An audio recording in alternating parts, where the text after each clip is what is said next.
இன்னைக்கு என்ன அப்படின்னா, காலையில எந்திரிச்சு வேலையெல்லாம் முடிச்சுட்டு, மதியானம் ஃபுல்லா கிளாஸ முடிச்சுட்டு, சாயந்தரம் இந்த ஒரு ஆரி ஒர்க் ப்ளவுஸ் மட்டும் தான் மார்க் பண்ணேன். வேற எதுவுமே இன்னைக்கு மிஷின்ல உட்காந்து சுத்தமா ஸ்டிச் பண்ணல. ஒரு நாளைக்கு ஸ்டிச் பண்ணா, ஒரு நாளைக்கு கட் பண்ற மாரி இருக்கு. மத்த நேரம் கிளாஸ் இது அதுன்னு போயிட்டு இருக்கறனால நேரமே கிடைக்க மாட்டேங்குது. எனக்கு ஆரி ஒர்க் ப்ளவுஸ் மார்க் பண்ணுறதுக்கு ஒன்றும் ஸ்பெஷலாக தெரியாது. எப்போதும் போல் நான் ப்ளவுஸ்க்கு கட் பண்ணுறதுக்காக எப்படி மார்க் பண்ணுவேனோ அது மாதிரியே மார்க் பண்ணி அதை அப்படியே இந்த பக்கமும் போட்டு டேப் பண்ணி முழு சேஃபாக உருவாக்குற மாதிரி கொண்டு வந்து மார்க் பண்ணி விட்ருவேன். அப்படி தான் நான் எப்போதும் மார்க் பண்ணிக்கிட்டு இருக்கேன். இது வரைக்கும் அப்படி தான் மார்க் பண்ணிக்கிட்டு இருக்கேன். இது வரைக்கும் நல்லா தான் போயிட்டுருக்கு. அது ஒரு பக்கம் போகட்டும். நம்ம விஷயத்துக்கு வருவோம். எல்லாத்துக்கும் ஒவ்வொரு விதமான கனவு இருக்கும். சில பேத்துக்கு வந்து நல்லா தூங்கணும் அப்படிங்கிறது கூட ஒரு கனவா இருக்கும். ஏன்னா ஒரு குறிப்பிட்ட வயசுக்கு அப்புறம் நம்மளுக்கு தூக்கம் அப்படிங்கிறது கூட கனவு மாரி போயிருது. இது யாருக்கு பொருந்துதோ இல்லையோ, இந்த மாரி குழந்தை பெத்தவங்களுக்கு, இல்லத்தரசிகளுக்கு இது வந்து நல்லபடியாவே பொருந்தும். இன்னும் சில விசித்திரமான ஆசைலாம் இருக்கும். நான் ஒரு நாளைக்காச்சும் அமைதியா இருக்கணும். ஒரு நாளைக்காச்சும் ஓவர் திங்க் பண்ணாம, ஒரு நாளைக்காச்சும் எதையாச்சும் யோசிக்காம, கொஞ்சம் மூளை அமைதியா இருந்தா நல்லாயிருக்கும் அப்படின்னு தோணும். ஆனா, நம்ம என்னைக்கு எதுவும் யோசிக்காம இருக்கணும்னு நெனைக்கிறோமோ, அன்னைக்கு தான் நம்மளுக்கு வந்து ஜாஸ்தியா யோசனையே வரும். இது நம்மளை மாரி ஆள்களுக்கு இருக்கிற ஒரு நார்மலான கனவு. ஆனா சில பேருக்கு வந்து வீடு கட்டணும், சில பேருக்கு கார் வாங்கணும், சில பேருக்கு நல்லதா ஒரு பிஸ்னஸ் பண்ணணும் அப்படிங்கிற மாரி கனவு இருக்கும். ஒவ்வொருத்தருக்கும் ஒவ்வொரு விதமான கனவு இருக்கும். கொஞ்ச நாள் அந்த கனவ பத்தியே நெனச்சுக்கிட்டு இருப்போம். கொஞ்ச நாள் ஆனதுக்கப்புறம் நம்ம கைக்கு எதுவும் கிடைக்கல அப்படிங்கும்போது, நமக்கு இந்த கனவு வந்து பலிக்கவே செய்யாத வேலை, நம்ம நெனைக்கிறதெல்லாம் நடக்கவே செய்யாத வேலை அப்படின்னு சொல்லிட்டு, அந்த நரி வந்து ஏறி ஏறி குதிச்சுட்டு பழத்த வேணான்னு போகும்ல, "சீச்சீ இந்த பழம் புளிக்கும்" அப்படிங்கிற மாரி நம்மளும் விட்டுட்டு போயிட்டே இருப்போம். ஆனா உண்மை என்ன அப்படின்னா, எல்லாத்துக்கும் ஒரு காலம், நேரம் அப்படின்னு இருக்குது. அந்த காலம், நேரம் வரும்போது நம்ம நினைக்கிறது நம்ம கைக்கு தன்னால வந்து கிடைக்கும். நம்ம என்ன செய்யணும் அப்படின்னா, அந்த காலத்தை நேரத்தினையும் அடையிற வரைக்கும் பொறுமையா இருக்கிறது. நம்ம செய்கிற முயற்சியை தொடர்ச்சியா செஞ்சுக்கிட்டே இருக்கிறது. நம்ம ஒரு கனவு காணும்போது என்ன செய்வோம் அப்படின்னா, இன்னொருத்தவங்க அதே கனவுல இருப்பாங்க. அவங்களோட நம்மள கம்பேர் பண்ணி பார்ப்போம். அவங்க வந்து சீக்கிரமா செட்டில் ஆயிட்டாங்க. நம்ம நினைக்கிறது தான் அவங்களும் நினச்சாங்க. நம்மளால செய்ய முடியல. ஆனா அவங்களால செய்ய முடிஞ்சிருச்சு. அவங்களுக்கு சீக்கிரமாவே எல்லாம் கிடைச்சிருச்சு அப்படின்னு சொல்லிட்டு நம்மள நாமளே டிமோட்டிவேட் பண்ணிக்கிட்டே இருப்போம். சூரியன் காலையில தான் வரும். நிலா நைட்டு தான் வரும். நம்மளுக்கு வந்து நிலா தான் பிடிக்கும் அப்படிங்கிறதுக்காக காலையிலே நிலா வரணும், நம்மளுக்கு தேவையான குளிர்ச்சியெல்லாம் தரணும் அப்படின்னு நினச்சா அது தப்பு இல்லையா?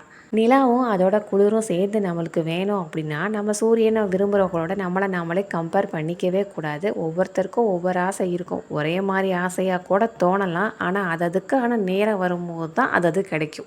லேட் அப்படிங்கிறது லேட் தான். அது ஒருபோதும் ஃபெயிலியர் ஆகாது. ஒருவேளை நம்மளுடைய முன்னேற்றம் கொஞ்சம் லேட்டாக நடக்கலாம். அது லேட்டாக நடக்குது அப்படிங்கிறதுக்காகவே நம்ம ஃபெயிலியர் பர்சன்னு எடுத்துக்கவே கூடாது. இன்னொரு பெரிய தப்பு என்ன அப்படின்னா, காலம் வரும். அதுக்கான காலம் வரும்போது நான் அதுக்கான வேலை எல்லாத்தையும் பார்ப்பேன். அதுக்கான நேரம் வரும்போது நான் அதுக்கான எல்லா செயலையும் செய்வேன் அப்படின்னு சொல்லிட்டு, எனக்கு என்னன்னு தாமதப்படுத்திக்கிட்டே காலம் வரும் அப்படின்னு சொல்லி போயிட்டே இருக்கக்கூடாது. இன்றைக்கி நம்ம என்ன செய்யணுமோ அதை செஞ்சுட்டே இருக்கணும். தொடர்ச்சியாக நம்மளுக்கான முயற்சியை கொடுத்துக்கிட்டே இருக்கணும். அந்த மாதிரி கொடுத்துக்கிட்டே இருக்கும்போது மட்டும்தான் அந்த காலம் வரும். சும்மா வெறுமனே காலம் வரும்போது பார்த்துக்கலாம் அப்படின்னு சொன்னால் அந்த காலம் கண்டிப்பாக வராது. இன்றைக்கி நாம் செய்கிற சின்ன சின்ன வேலை தான் நாளைக்கு நம்மளை ஒரு பெரிய இடத்துக்கு கொண்டு போய் விடும். அதை செய்யும்போது வேணால் சிறுசாக இருக்கலாம், இளக்காரமாக இருக்கலாம், இது செய்கிறதுல ஒரு பிரயோஜனம் இல்லை அப்படின்னு சொல்லி தோணலாம். ஆனால் அதை நம்ம எந்த அளவுக்கு தொடர்ச்சியாக செய்கிறோம், எந்த அளவுக்கு நம்பிக்கையாக செய்கிறோம் அப்படிங்கிறத பொறுத்து தான் இருக்குது எண்ட் ரிசல்ட்டே. ஒரு விஷயத்தை மட்டும் டீப்பாக மனசில் வச்சுக்கோங்க. இப்போ நீங்கள் எந்த சூழ்நிலையில் இருந்தாலும், எவ்வளோ கஷ்டப்பட்டாலும், நம்ம செய்கிற விஷயத்துக்கு எல்லாத்துக்குமே தொடர்ச்சியாக தடைகளாக வந்துக்கிட்டே இருந்தாலும், இந்த ஒரு விஷயத்த மட்டும் ஞாபகம் வச்சுக்கோங்க. இது வந்து நிரந்தரமே கிடையாது. நம்ம ஒரு முன்னேற்ற பாதையில் போயிட்டுருக்குறோம். அந்த பாதையில் கிடக்கிற கல், முள், மண் எது வேணாலும் இதுவாக இருக்கலாம். ஆனால் நம்ம நகர்ந்துக்கிட்டே இருக்கிறோம் அப்படிங்கிறத மட்டும் மனசில் வச்சுக்கோங்க. நம்ம செய்ய வேண்டியது எல்லாமே அவசரப்படக்கூடாது. நம்ம செய்கிற முயற்சியை நிறுத்தவே கூடாது. மற்றவங்களோட நம்பரை கம்பேர் பண்ணி பார்க்கவே கூடாது. காலம் வரும்போது கனவு நிறைவேறும் அப்படின்னு சொல்லிட்டு பொறுமையாக இருக்கணும். நம்பிக்கையோடு இருக்கணும். தொடர் முயற்சியோடு இருந்துக்கிட்டே இருக்கணும். நம்ம கனவு பெருசாக இருக்கணும்னு எந்த அவசியமும் இல்லை. சின்ன சின்னதாக இருந்தாலும் அது நிறைவேறும் அப்படிங்கிற நம்பிக்கையோடு வைங்க. நமக்கானது நம்மளை விட்டு எங்கே போக போகுது, அது அங்கேயே தான் இருக்கும். அதுக்கான தூரம் மட்டும்தான் கேப் இருக்குது. அதை வந்து நம்ம ஸ்லோவாக நடந்து போகிறோமா இல்லை வேகமாக போய் பிடிக்கிறோமா அப்படிங்கிறது நம்ம கையில் தான் இருக்குது. இவ்வளோ நீளமான கதையை நான் எதுக்கு சொல்கிறேன் அப்படின்னா, உங்களுக்காக சொல்கிறேன்னு கிடையாது, எனக்காக நானே சொல்லிக்கிறேன். வாயை விட்டு சொன்னால் அது மண்டைக்குள்ள போய் ஏறுறேங்குது. மனசுக்குள்ளே நினச்சிக்கிட்டே இருந்தால் மூளையில் நிற்கவே மாட்டேங்குது. வாய் விட்டு சொல்கிறது தான் இந்த யூடியூப் சேனலை நான் பயன்படுத்திக்கிட்டு இருக்கிறேன்னு கூட வச்சுக்கலாம்.